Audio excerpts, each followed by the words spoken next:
Paulo Rezende, um multimilionário canadense que viveu por muitos anos na América do Sul, foi encontrado morto em uma manhã fria de primavera, apunhalado pelas costas em uma cova rasa próximo à sua casa de veraneio na França. Sua esposa Heloísa foi encontrada pouco tempo depois, amarrada, amordaçada e deixada em seu quarto por 2 homens usando máscaras que tinham sequestrado Paulo no meio da noite. Mas este crime é só o começo. Outros virão e trarão ainda mais mistério para este caso.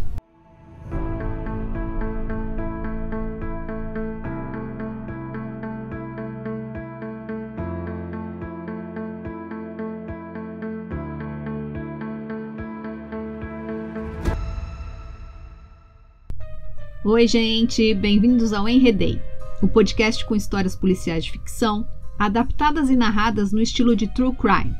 Eu sou Lilica, apaixonada por livros e histórias policiais, e este é o Enredei, onde cada palavra pode ser uma nova pista. Aqui, mergulhamos nas profundezas escuras e cheias de mistérios de autores como Agatha Christie, Edgar Allan Poe e muito mais. Reservem seu lugar na cena do crime, enquanto exploramos as reviravoltas tortuosas das investigações policiais. Em cada episódio, desvendaremos os segredos escondidos nas páginas dessas obras literárias. A ideia deste podcast nasceu da minha paixão por estes livros, que serão adaptados por mim em um formato mais atual e irão, pouco a pouco, revelar a solução de cada crime. Espero que vocês gostem tanto ou mais de mergulhar nestes mistérios quanto eu. E lembrem-se, em cada conto de assassinato, mistério e suspense, nada é o que parece.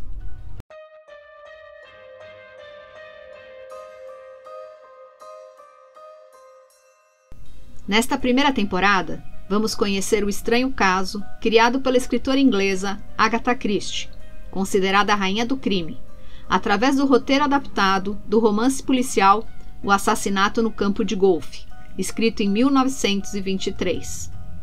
Agatha Mary Clarissa Christie nasceu em 15 de setembro de 1890 na cidade de Torquay, na Inglaterra, e morreu em 12 de janeiro de 1976. Seus livros venderam centenas de milhões de cópias em inglês, além de mais algumas centenas de milhões em línguas estrangeiras, totalizando mais de 4 bilhões de exemplares vendidos. Agatha Christie foi pioneira ao fazer com que os desfechos de seus livros fossem extremamente impressionantes e inesperados, sendo praticamente impossível ao leitor descobrir quem é o assassino antes do final do livro. Ela é uma das minhas autoras preferidas e sempre releio suas obras. A própria Agatha Christie foi protagonista de um caso bem esquisito na vida real. Em um episódio extra conto melhor para vocês. Mas antes, alguns recados importantes. Este podcast é uma adaptação livre, baseada no livro Assassinato no Campo de Golfe, e não é uma reprodução exata do conteúdo original. Embora ao fazer esta adaptação eu tenha me esforçado para fazer jus à obra, existem diferenças significativas na trama, nos personagens e nas configurações desta adaptação. As tomadas de decisões artísticas e narrativas foram feitas com o objetivo de criar um produto que respeite o espírito da obra original e ao mesmo tempo ofereça algo novo e emocionante aos ouvintes. Além disso, a adaptação não foi endossada ou aprovada pelos detentores dos direitos autorais do livro, já que é uma obra em domínio público, e eles não são responsáveis pela adaptação ou por qualquer parte do seu conteúdo. Os crimes descritos neste podcast são ficcionais, ou seja, não são crimes reais. Por isso contém spoilers das obras que serão narradas aqui. Os nomes dos personagens foram trocados por nomes em português, para facilitar o acompanhamento e evolução de cada um durante a história. Esta é uma história de ficção que tem todos os elementos que fascinam os fãs de True Crime. Recados feitos, bora pra história! Era uma vez... Brincadeira, gente! Paulo Rezende fez sua fortuna através de negócios na América do Sul. Morou durante anos no Chile e depois na Argentina. Era casado com Heloísa Rezende, uma mulher muito bonita e obstinada que conheceu no Canadá, e tiveram um filho, João, A família era muito unida e, com o passar dos anos, resolveram se mudar para a Inglaterra e comprar uma casa de veraneio na França. Uma vida maravilhosa, não é? Quem não gostaria de passar os verões em uma enorme casa à beira-mar, na praia mais badalada da França? Paulo mantinha negócios na América do Sul e, vez ou outra, era preciso ir até lá. João, claro, entrou para os negócios da família e passou a fazer cada vez mais as viagens no lugar do seu pai. Não se sabe muito sobre a infância e adolescência de Paulo, nem de sua família enquanto estava crescendo. As informações que se tem começam com seu casamento com Heloísa no Canadá. O que se sabe é que logo após a compra da casa de veraneio e a ida da família para esta charmosa e elegante cidade francesa, Paulo passou de um homem alegre e cheio de vida para um homem preocupado, nervoso e um tanto sombrio. Sua vizinha neste cenário paradisíaco era Patrícia Madeira, uma mulher morena, madura, que mantinha os traços bonitos de sua juventude, e vivia com sua filha de 22 anos, chamada Marta, em uma casa menor, mas muito bem cuidada, ao lado da casa majestosa de Paulo. Sua filha Marta era loira, com uma beleza clássica que chamava muito a atenção. Com certeza ela podia ser uma modelo.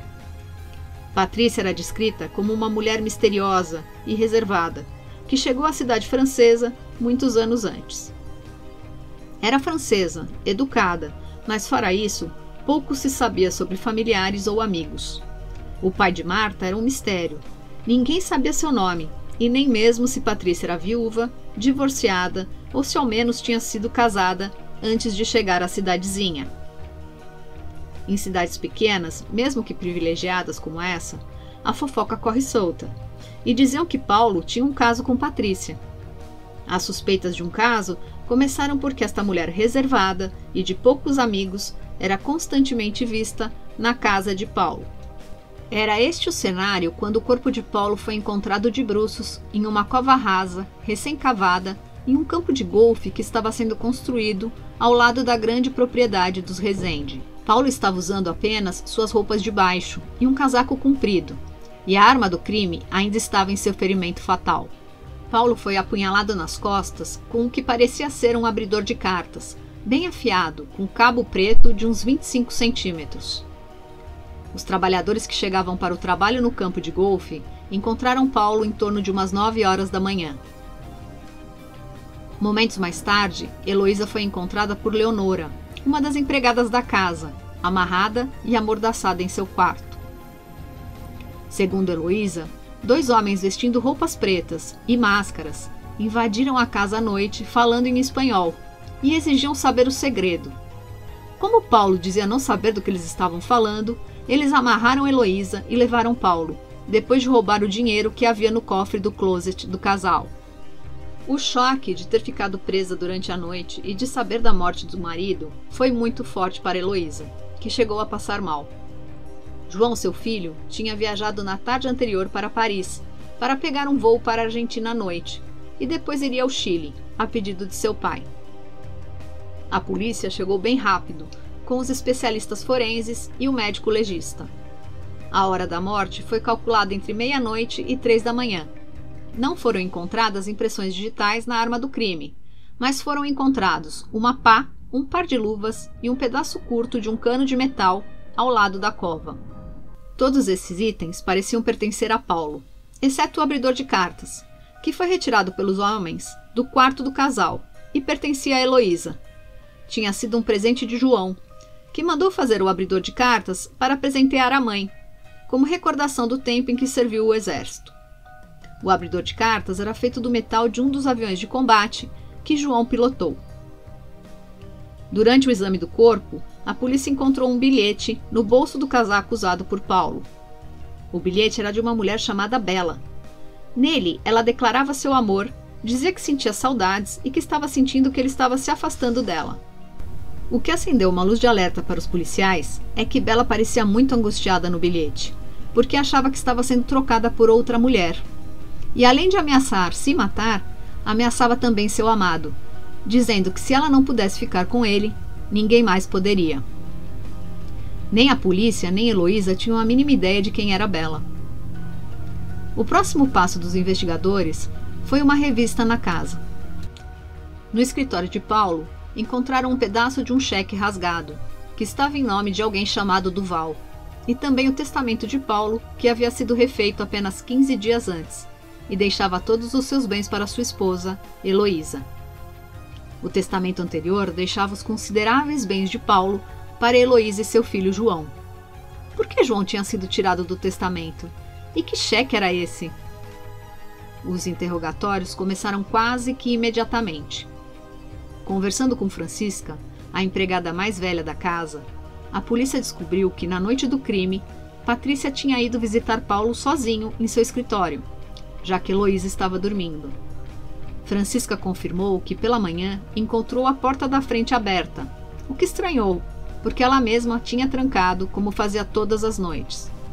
Mas pensou que poderia ter sido um descuido de Paulo quando abriu a porta para Patrícia ir embora.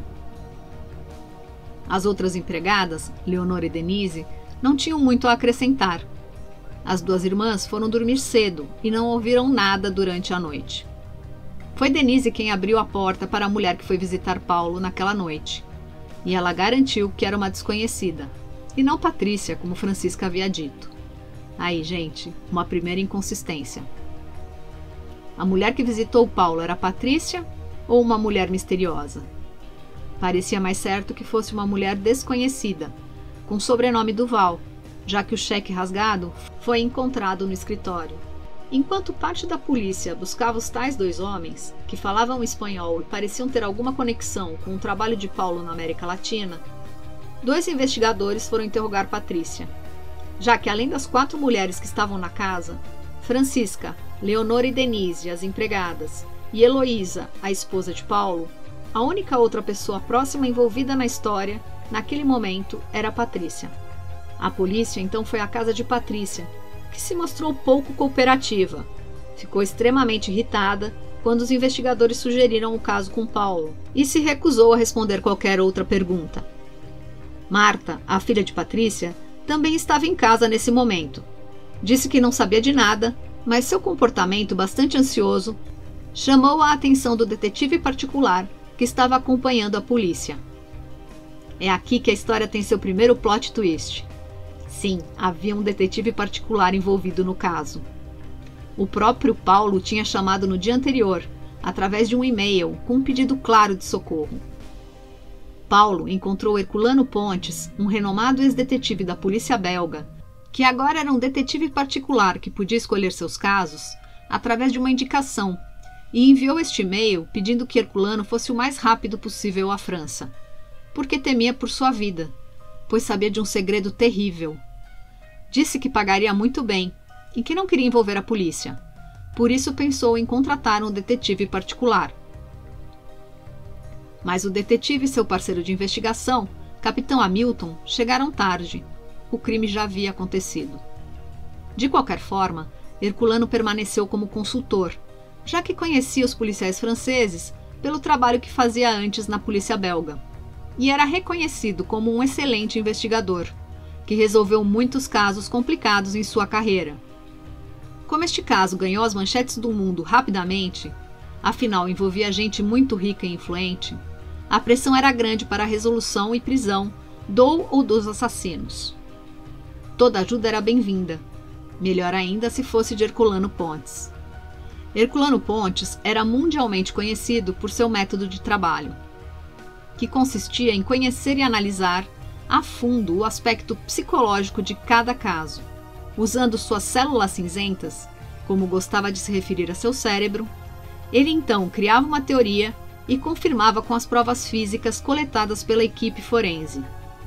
Um método que dava ótimos resultados e que permitiu que Pontes colocasse atrás das grades criminosos perigosos, tendo participado de investigações em diferentes países. Recentemente lançaram 3 filmes baseados em obras de Agatha Christie: Assassinato no Expresso do Oriente, Morte no Nilo e Noite das Bruxas, com grandes nomes do cinema. Inclusive o Hercule Poirot, aqui chamado de Herculano Pontes, é feito por Kenneth Branagh. Se vocês ainda não viram, vale muito a pena. Vejam e mandem seus comentários aqui, para eu saber o que vocês acharam. Bora pra história. Herculano morava em Londres e era um belga baixinho, com um visual extravagante. Era elegante e excêntrico, com com um bigode cultivado com todo carinho e cuidado. Seu parceiro de investigação era o capitão Hamilton, um ex-militar inglês com conexões no governo. Um dia antes deles receberem um e-mail, Hamilton tinha chegado da França, onde conheceu uma moça muito bonita, por quem ficou bem interessado, mas ela se despediu sem dizer seu nome ou dar qualquer tipo de informação de contato. Guardem essa informação. Esta moça voltará para a história mais para frente. Hamilton, então, voltou para a França, com Herculano, para mergulhar de cabeça neste novo caso, na esperança de esquecer a tal moça. Voltando para o caso, ao participar do interrogatório de Patrícia, Pontes teve certeza de que se lembrava dela, de algum outro caso famoso em que trabalhou ou que foi muito divulgado. Após fazer uma pesquisa na internet, encontrou Patrícia, ou melhor, uma foto bem mais jovem da mulher que dizia se chamar Patrícia, mas que na verdade se chamava Joana. Segurem-se na cadeira porque agora a coisa vai ficar ainda mais louca. Joana Barreira era a principal envolvida em outro caso de assassinato 20 anos atrás, em Paris. Seu marido na época, Armando Barreira, um pequeno comerciante de vinhos, tinha mudado com a filha pequena e a belíssima esposa para Paris há menos de 3 meses, quando foi encontrado morto em sua casa, ao lado de sua esposa, que tinha sido amarrada e amordaçada por 2 homens vestidos de preto, usando máscaras, que exigiam saber o segredo.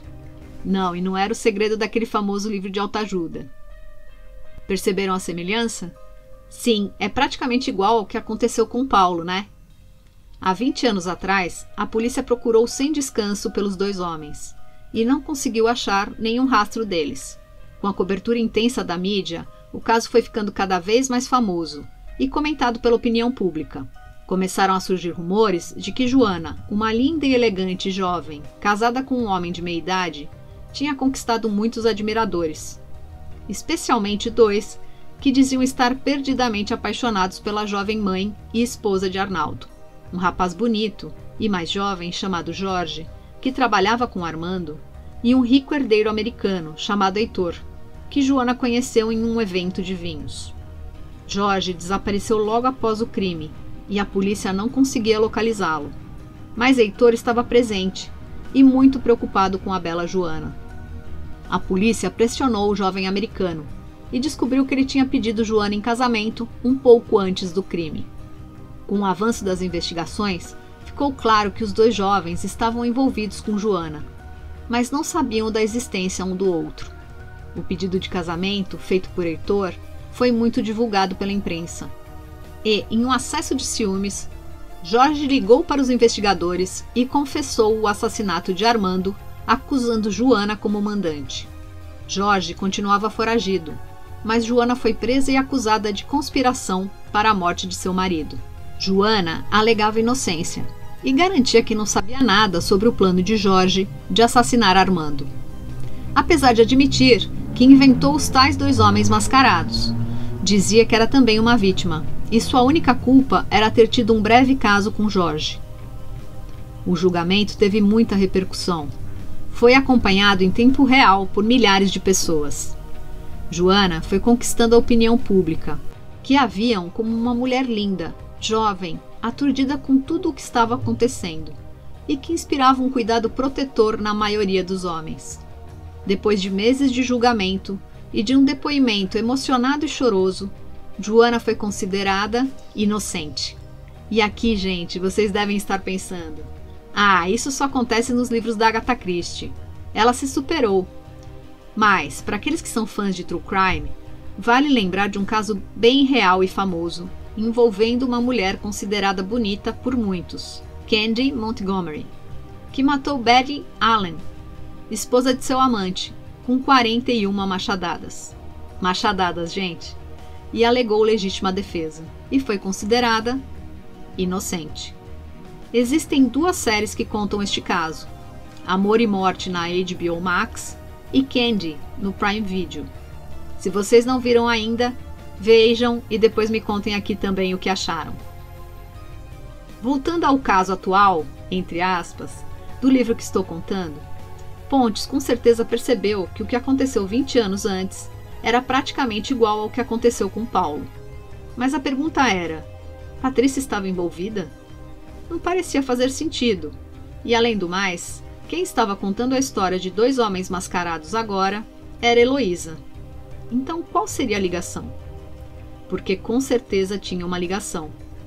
Nem mesmo na ficção seria apenas uma coincidência bizarra que dois casos fossem quase idênticos, com 20 anos entre eles. Talvez vocês já tenham percebido, mas vamos lá. Lembram que eu falei que Paulo parecia ter surgido no Canadá mais ou menos 20 anos antes e que não se sabia nada sobre sua infância e adolescência? E que Jorge, o amante de Joana, desapareceu? Estão sentados? Pois então, Paulo era Jorge. Por um capricho do destino, ou neste caso de Agatha Christie, Paulo comprou uma casa de veraneio bem ao lado da única pessoa que ainda podia reconhecê-lo, Joana, ou melhor, Patrícia atualmente. E Patrícia não perdeu tempo. Assim que percebeu que podia ganhar muito dinheiro com esta informação, passou a chantagear Paulo e fazer depósitos de grandes somas em sua conta no banco da cidadezinha litorânea em que moravam. Parte do mistério foi resolvido. Patrícia não era realmente amante de Paulo. Era uma chantagista. E agora que as coisas se complicam um pouco mais. Um fato surpreendente deixa a polícia sem ação. Um novo corpo é encontrado em um barracão do jardim, na propriedade de Paulo Rezende. Um homem de meia-idade, bem vestido, esfaqueado nas costas com um abridor de cartas idêntico ao usado em Paulo.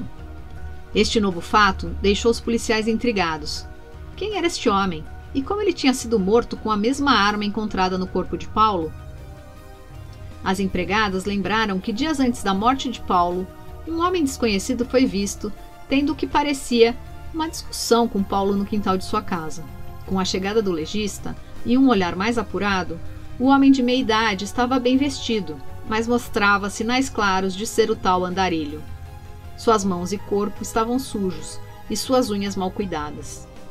Além disso, a arma do crime que estava fincada em suas costas, como em Paulo, não tinha sangue, o que mostrou ao legista que não tinha sido a causa da morte. Um exame mais minucioso do corpo mostrou que o homem tinha tido um ataque fulminante e morrido de forma natural, dias antes de Paulo. A arma do crime era outra história bizarra. Um dia após a morte de Paulo, o abridor de cartas tinha sumido das evidências do caso, e agora aparecia neste corpo que foi morto antes. E vocês se lembram da moça misteriosa que Hamilton estava interessado, que ele tinha conhecido na França? E eu falei para guardarem esta informação? Pois bem, gente, a moça ressurgiu exatamente no vilarejo e, ao ver Hamilton e saber que ele estava envolvido na investigação, pediu para saber tudo sobre o crime e ver o corpo que ainda não tinha sido levado ao IML. O capitão Hamilton ficou feliz em poder se exibir um pouco e tentar conquistar a jovem. Mas ela acabou passando mal ao ver o corpo e sumiu logo em seguida. As suspeitas do desaparecimento da arma caíram sobre a moça que o capitão Hamilton conheceu em sua viagem anterior e que tinha causado uma grande impressão nele. Claro que o capitão ficou envergonhado e omitiu o ocorrido para a polícia.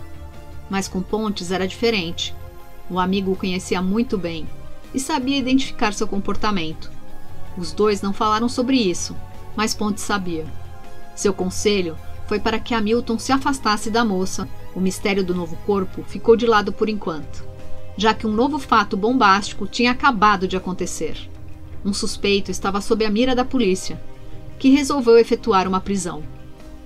João, o filho de Paulo e Heloísa, foi detido e acusado da morte do pai. Vamos começar falando um pouco mais sobre João.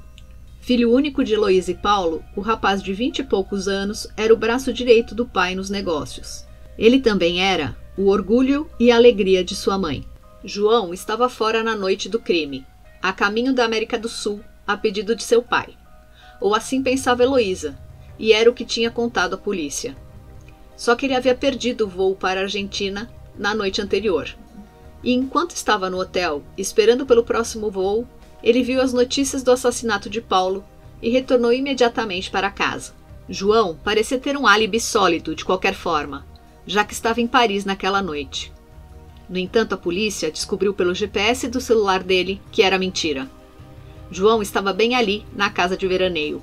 Ele chegou por volta de 11h30 na noite do crime e ficou na cidade até um pouco mais de 2 da manhã, quando pegou um carro de aplicativo e retornou para Paris. Em qualquer investigação policial, checar os álibis e declarações de todos próximos à vítima é padrão. Se vocês assistem a documentários ou séries de true crime, já viram como muitos assassinos são descobertos quando a polícia consegue comprovar ou derrubar álibis com provas físicas. No livro, escrito no começo do século passado, foi através de um bilhete de trem e da entrevista dos funcionários da estação. Aqui eu trouxe para os tempos atuais, usando o GPS do celular. A polícia descobriu a mentira de João e conseguiu colocá-lo na cena do crime, bem no horário do acontecido. João tinha uma explicação. Ele havia retornado de Paris para se despedir de Marta. O romance entre João e Marta foi avassalador. Os dois se conheceram no pequeno vilarejo e se apaixonaram perdidamente. Na tarde anterior ao crime, pai e filho tiveram uma discussão calorosa.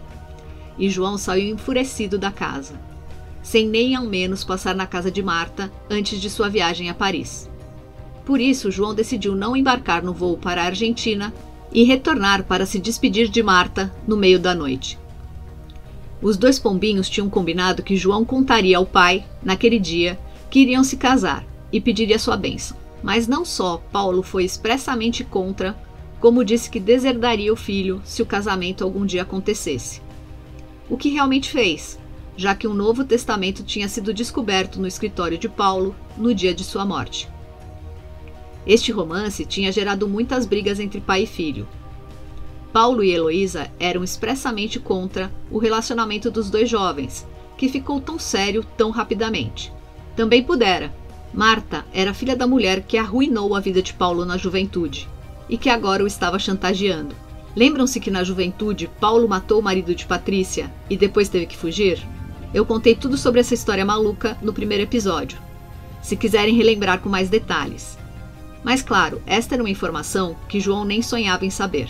Ao ser preso, João se negou a dar quaisquer declarações e permaneceu em silêncio. Para a polícia, o silêncio de João era uma declaração de culpa. Pronto, caso resolvido. Mas será mesmo? Apesar de João manter seu silêncio, para desespero de sua mãe Heloísa, o detetive Pontes tinha muitas dúvidas sobre a culpa de João e continuou a investigar. E não era só Pontes que não estava satisfeito com o desfecho deste caso. Outros envolvidos também duvidavam da culpa de João. Aff, gente, é reviravolta atrás de reviravolta. E é assim que Agatha Christie mantém o leitor ligado em seus romances policiais. Vamos lá que ainda tem muito mais plot twist nessa história. A notícia da prisão de João caiu como uma bomba nos noticiários internacionais. Um crime envolvendo pessoas influentes e que de alguma forma tinha trazido à tona outro caso que fez a mídia enlouquecer 20 anos atrás, era um prato cheio para a imprensa e o público em geral. Todos estavam acompanhando o que acontecia dia a dia nas investigações. Qual era a teoria da polícia? Bem, é muito simples. João matou o pai em um ataque de raiva depois da briga por causa de seu casamento com Marta, e sua mãe o ajudou a encobrir tudo. A esta altura, a polícia já tinha descartado a história dos dois homens mascarados que invadiram o quarto do casal Rezende e levaram Paulo para fora para matá-lo. Estava claro que a história idêntica à do caso de 20 anos atrás tinha servido de inspiração para o encobrimento da morte de Paulo agora. Herculano Pontes e o capitão Hamilton estavam convencidos de que João nada tinha que ver com a morte de seu pai, pelo menos não diretamente, e estavam quebrando a cabeça pensando em como provar isso para a polícia, que estava muito satisfeito em prender o culpado, entre aspas. E é agora que acrescento mais um elemento nesta história. Bela, a mulher misteriosa do bilhete encontrado no bolso do casaco de Paulo, apareceu na delegacia e assumiu o crime, exigindo que João fosse libertado imediatamente. Mas afinal, quem é Bela? Bela Duval era uma jovem artista performática, que conheceu e se envolveu com João anos atrás. Até pouco antes da ida de João para a casa de veraneio, os dois namoravam e estavam em um relacionamento sério. Mas as viagens constantes para as apresentações que Bela fazia com sua irmã gêmea, Dulce, faziam com que os dois namorados não se vissem com tanta frequência. O bilhete era para João, mas acabou no bolso do casaco que estava com Paulo, porque, no momento da discussão e da saída tempestuosa de João da casa, João tinha se enganado e trocou seu casaco com o do pai. Bela tinha ido à casa de veraneio naquela noite para pedir que Paulo a ajudasse a reconquistar João. Paulo quis resolver com dinheiro, e por isso o cheque, que Bela rasgou em pedacinhos. Ela ficou ofendida, não queria dinheiro, queria seu amor. Assim que saiu da casa, Bela ficou andando a esmo pela propriedade e o campo de golfe, até que avistou um homem de costas que pensou ser João. O homem estava usando o casaco de João, e o porte de seu pai, que era praticamente igual ao de João, ainda mais no escuro, tinha confundido a moça. A confusão estava criada. Claro que a polícia ficou incrédula. Quem anda por aí com um abridor de cartas no bolso? Mas Bela tinha um abridor de cartas idêntico ao encontrado em Paulo. Havia mais de um abridor feito especialmente por João. Ele mandou fazer 3, exatamente iguais, e presenteou sua mãe, Bela e Marta, com cada um deles, as mulheres em sua vida. A polícia tinha pensado que o abridor de cartas era único, mas não, havia 3 iguais por aí, com pessoas ligadas ao caso. Enfim, a polícia precisava entender melhor o que estava acontecendo, e Bela e João permaneceram detidos enquanto as averiguações eram feitas. Enquanto isso, Pontes e Hamilton foram chamados por Heloísa, que com toda a situação tinha ficado extremamente ansiosa e nervosa, precisando ser medicada para se acalmar, e não estava a par dos últimos acontecimentos. Heloísa começou a contar uma parte do que tinha acontecido. E agora, alguns dos fatos que eu contei antes vão se conectar. A coisa vai começar a fazer mais sentido. O amor de sua vida estava sendo chantageado.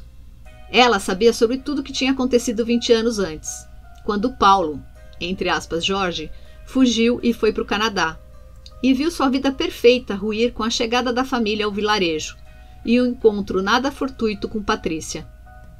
Desde então, ela viu seu marido ir definhando de preocupação. Os dois estavam desesperados, e em momentos de desespero, as soluções mais descabidas parecem fazer sentido. Foi então que os dois bolaram um plano.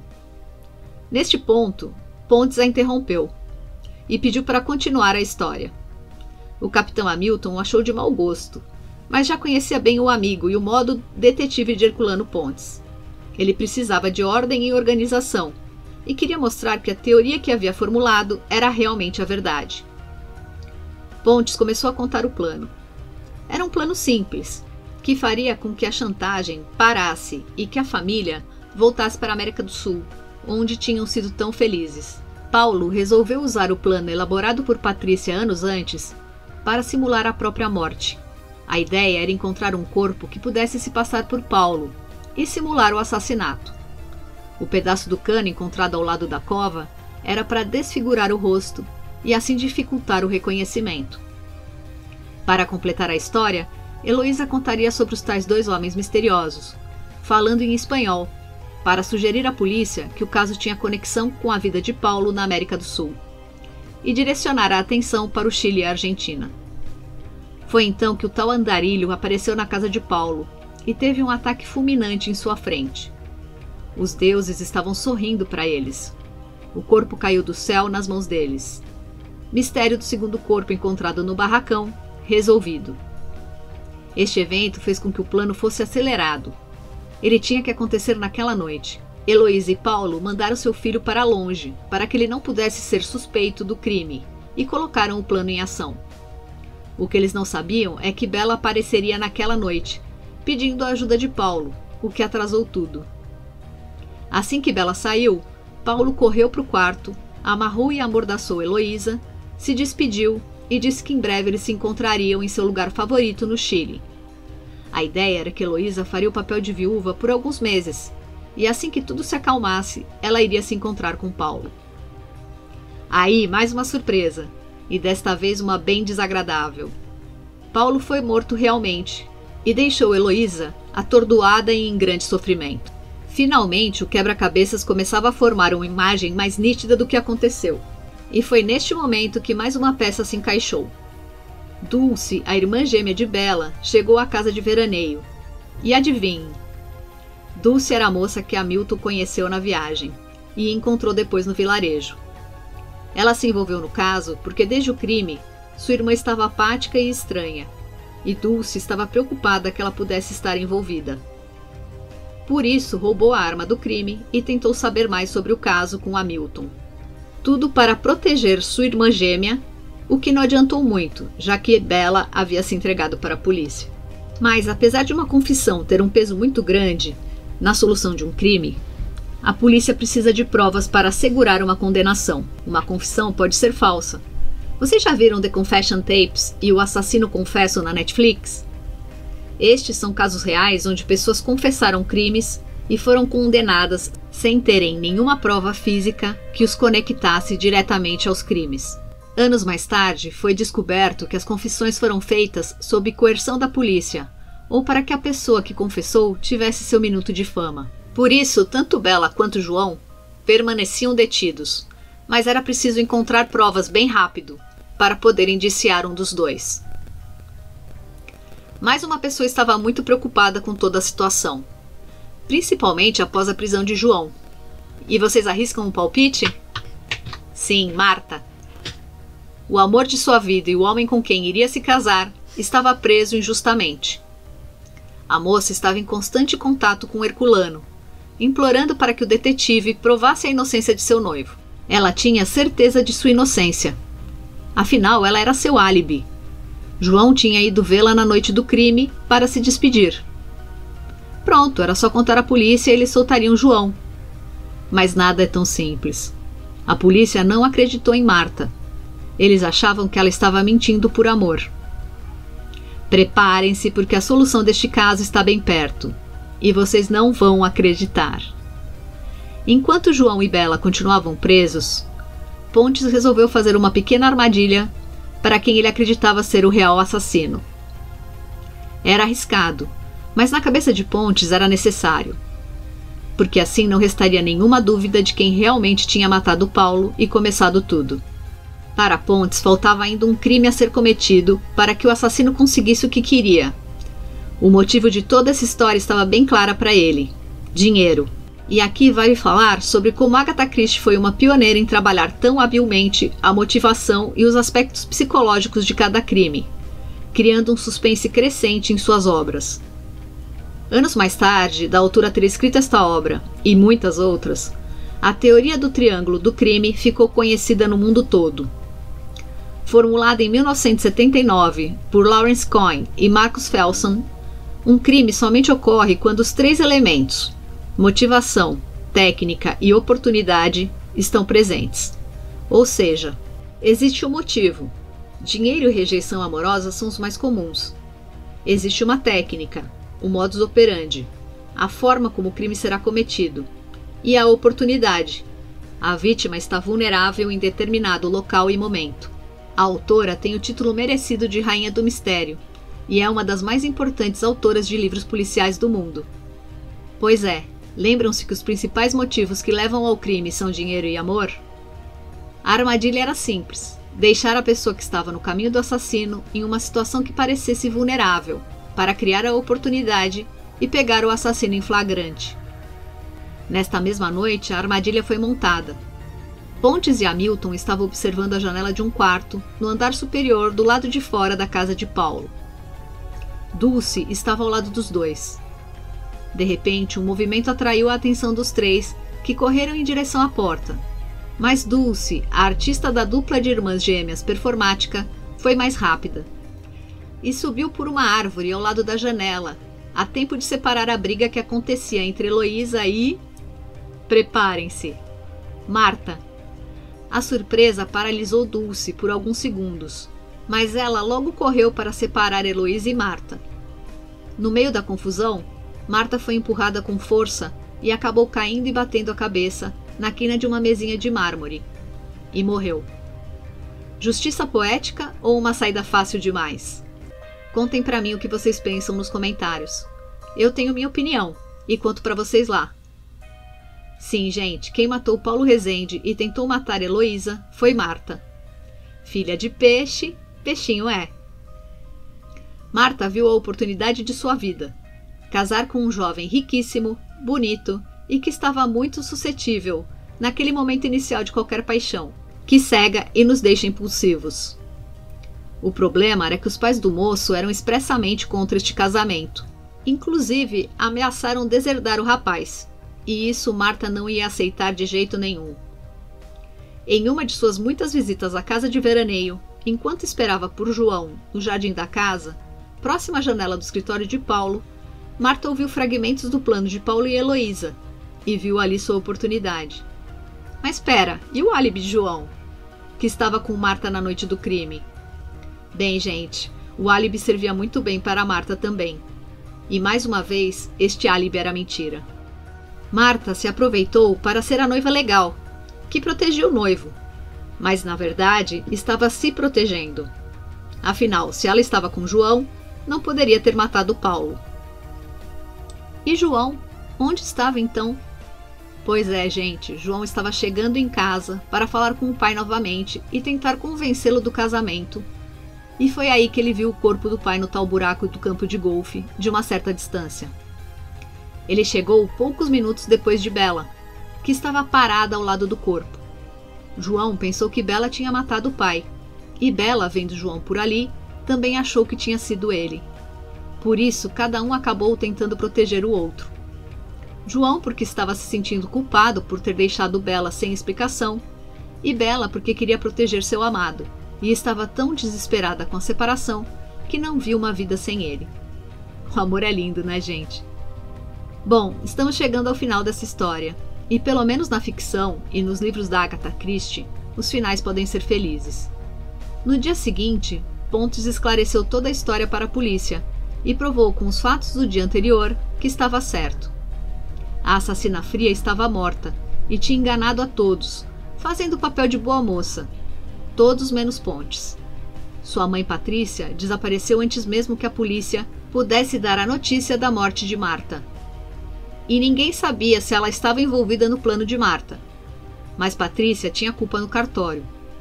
Ela ia ser presa por chantagear Paulo, e sabia disso. Heloísa se machucou durante a luta com Marta, mas se recuperou totalmente.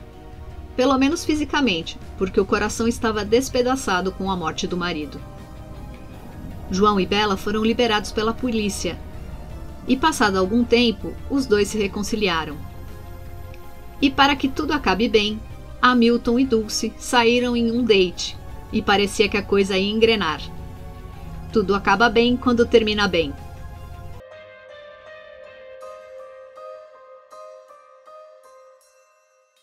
Espero que você tenha gostado de se enredar na história de hoje. Continuaremos nossa jornada descobrindo pistas e desvendando mais sobre os personagens enigmáticos que são a marca registrada dos romances policiais. Lembre-se que esta é uma adaptação livre da obra literária O Assassinato no Campo de Golfe, de Agatha Christie, e que eu trouxe para os dias atuais, incluindo o uso de tecnologia para fins narrativos, que não existia na época da autora. Mande seus comentários, pensamentos e sugestões. Conto com vocês para me ajudar a manter a qualidade e relevância do podcast e garantir que o conteúdo seja sempre interessante para vocês. Se você gostou do episódio de hoje, por favor, compartilhe, poste nas suas redes sociais ou envie diretamente para os seus amigos.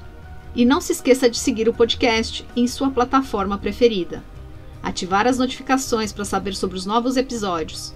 E, se puder, avalie e seja membro para ter acesso a conteúdos exclusivos. Obrigada a todos que ouvem e apoiam o Enredei. Sem vocês, isso não seria possível. Cuidem-se e até o próximo episódio.